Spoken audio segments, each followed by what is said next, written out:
ঘড়িতে এখন সময় বেলা 12:05 আর এই মুহূর্তে আমি এসে পৌঁছে গেছি দীঘা। দীঘা স্টেশনের ভিড়টা শুধু একবার দেখুন। আর এখন দীঘা আসার কারণটা হচ্ছে দীঘার জগন্নাথ মন্দির। আপনাদের মধ্যে হয়তো অনেকেই জানেন আগামী 30শে এপ্রিল অক্ষয় তৃতীয়ার দিন দীঘার জগন্নাথ মন্দির উদ্বোধন হতে চলেছে। তাই তার আগে চলে এসেছি দীঘার জগন্নাথ মন্দির কেমন কি প্রস্তুত হয়েছে, কতটা কি কাজ এগোলো সেটাই দেখবো বলে, আর আপনাদেরকেও দেখাবো। এই হলো Digha railway station. Digha railway station থেকে বাইরে বেরিয়েই এই বাঁদিকে 1 মিনিট মতো গেলেই পড়বে মন্দির। আমি গিয়ে আপনাদেরকে দেখাচ্ছি। দীঘা স্টেশন থেকে বাইরে বেরিয়েই এই হচ্ছে মেন রোড, আর এই মেন রোড ধরেই সোজা 1 মিনিট মতো গেলেই পাবো মন্দির। 1 মিনিটও লাগবে না, তার আগেই পৌঁছে যাবো। এখান থেকে মন্দির চূড়া দেখা যাচ্ছে। এই হচ্ছে দীঘার জগন্নাথ মন্দিরের প্রবেশদ্বার। আর এখানে দেখা যাচ্ছে 3টে গেট রয়েছে, একটা বড় আর 2 সাইডে 2টো ছোট রয়েছে। কিন্তু এই মুহূর্তে গেট বন্ধ রয়েছে, যেহেতু মন্দির এখনও উদ্বোধন হয়নি, সেই জন্য কাউকে ঢুকতে দেওয়া হচ্ছে না। মন্দিরের গেট বন্ধ রয়েছে। আর এই দিকে রয়েছে মূল মন্দির, ওই দিকটা গিয়ে আপনাদেরকে দেখাবো। এদিকে গাছ আছে বলে এখানটা গার্ড হচ্ছে। আর দেখতে পাচ্ছেন অনেকটা বড় জায়গা নিয়ে কিন্তু করা রয়েছে। আর এই দিকটা দেখুন, এই দিকটা একটা পার্ক মতো হচ্ছে। এর আগে যখন আমি এসেছিলাম তখন এইগুলো ছিল না, এটা দেখছি নতুন করে তৈরি করা হচ্ছে। যতদূর সম্ভব এটা একটা পার্ক হবে। আমি একটু সামনে গিয়ে আপনাদেরকে দেখাই ওই দিকটা গিয়ে। মন্দিরের যে গেট, সেই গেটের সামনে আমি একেবারে চলে এসেছি। আর এখান থেকে দেখুন কত সুন্দর দেখতে লাগছে। আমি যদি একটু জুম করে যদি আপনাকে দেখাই, এখানে একটা ছোট মন্দির রয়েছে। যতক্ষণ না ভেতরে ঢুকতে পারছি এই মন্দিরটা কিসের সেটা আপনাদেরকে বলতে পারবো না। আর ওই দিকে যে মূল মন্দির রয়েছে সেটা ওই দিক দিয়ে আপনাদেরকে দেখাচ্ছি। দেখুন এই হচ্ছে মূল মন্দির। এখান থেকে দেখুন কত সুন্দর দেখতে লাগছে। আর দেখুন মন্দিরের মাথায় যে চক্র, সেই চক্রও কিন্তু লাগানো হয়ে গেছে। প্রতিকটা মন্দিরের মাথায় এরকম চক্র লাগানো রয়েছে। আর মেন যে মন্দির, সেই মন্দিরটা দেখুন এখান থেকে কত অপূর্ব দেখতে লাগছে। ওই দিক দিয়ে গিয়ে আপনাদেরকে দেখাবো। রাস্তার ওই সাইডে একটা জায়গা রয়েছে, সেখান থেকে গেলে মন্দিরটা আরও কাছাকাছি আপনাদের দেখানো যাবে। আর এখান থেকে দেখুন কত অপূর্ব দেখতে লাগছে। এই দিক হচ্ছে মন্দিরের মেন গেট। আর গেটের সাইড দিয়ে যে রাস্তা চলে এসছে, সেই রাস্তা ধরে আমি এলাম। আর আসার পর দেখুন এখান থেকে মন্দিরটা আরও সুন্দর দেখা যাচ্ছে। মানে ওই দিক থেকে দূর ছিল, আর এই দিক থেকে অনেকটা কাছে হয়ে গেছে। এখান থেকে দেখুন কত সুন্দর দেখতে লাগছে। আর আমি যাব এই সাইডে গিয়ে আরও কাছে গিয়ে আপনাদেরকে দেখাবার চেষ্টা করব। দেখুন আমি যদি এই সাইড দিয়ে আপনাদেরকে দেখাই, আমি একেবারে মন্দিরের কাছাকাছি চলে এসেছি। এখান থেকে আপনাদেরকে আরও ভালোভাবে দেখাতে পারবো। আমি আরও একটু কাছে যাই। আমি চলে এসেছি এই মুহূর্তে মন্দিরের একদম কাছে। এখান থেকে দুর্দান্ত লাগছে।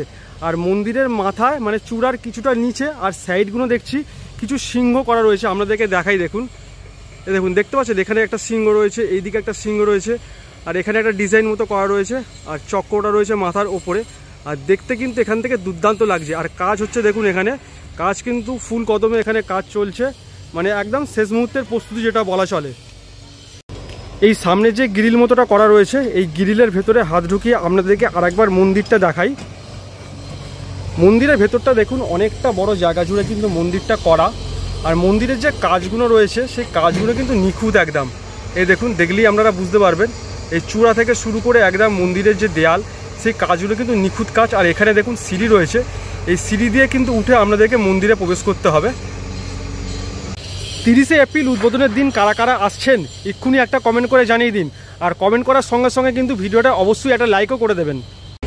মন্দিরের গেটে একজন সিকিউরিটি দাদা ছিলেন, তাকে আমি জিজ্ঞেস করলাম 30শে এপ্রিল যে উদ্বোধন হবে তখন কি সাধারণ মানুষকে ঢুকতে দেওয়া হবে।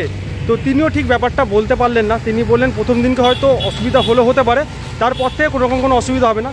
তারপর থেকে অসুবিধা হবে না, সাধারণ মানুষকে ঢুকতে দেওয়া হবে, সে তো আমরাও জানি। কিন্তু মেন উদ্দেশ্য ওই দিনকে 30শে এপ্রিল সাধারণ মানুষকে ঢুকতে দেওয়া হবে কিনা সেটাই আমার জানার ইচ্ছা ছিল, কিন্তু উনিও ঠিক বলতে পারলেন না। আপনাদেরকে আরও একটা জিনিস দেখাই। এই হচ্ছে মন্দিরের গেট। আর মন্দিরের গেটের ঠিক ডান সাইডে এই দিকটা দেখুন, এই দিকটায় কিছু এরকম ঘর মতো করা রয়েছে। আর এগুলো কারা থাকতে পারবেন বা অতিথিশালা কিনা আমি ঠিক বলতে পারবো না, এই মুহূর্তে আমি বুঝতে পারছি না। যতক্ষণ পুরো কমপ্লিট না হচ্ছে, ভেতরে না ঢোকা পর্যন্ত এগুলো কী জিনিস এই মুহূর্তে এখান থেকে বলা মুশকিল। আর এইখানে আর একটা জিনিস আমি দেখতে পাচ্ছি, আপনাদেরকে একটু সামনে গিয়ে দেখাই তাহলে আরও বুঝতে পারবেন। এই জিনিসটা দেখুন, প্রদীপের স্ট্যান্ডের মতো রয়েছে।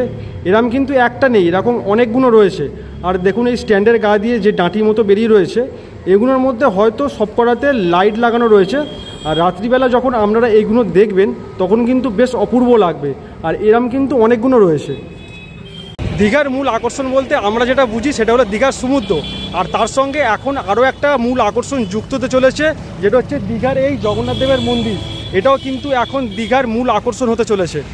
এই যে ঘর মতো করা আছে আপনাদেরকে আগেই দেখালাম। আর এই ঘরের সামনেটা দেখুন, এই জায়গাটা অনেকটা ফাঁকা রয়েছে।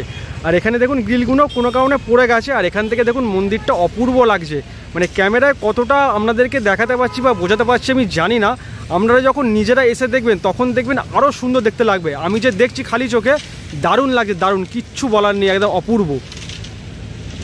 দীঘার এই জগন্নাথ মন্দিরের ভিডিওটা আপনাদের কেমন লাগলো অবশ্যই কমেন্ট করে জানাতে ভুলবেন না।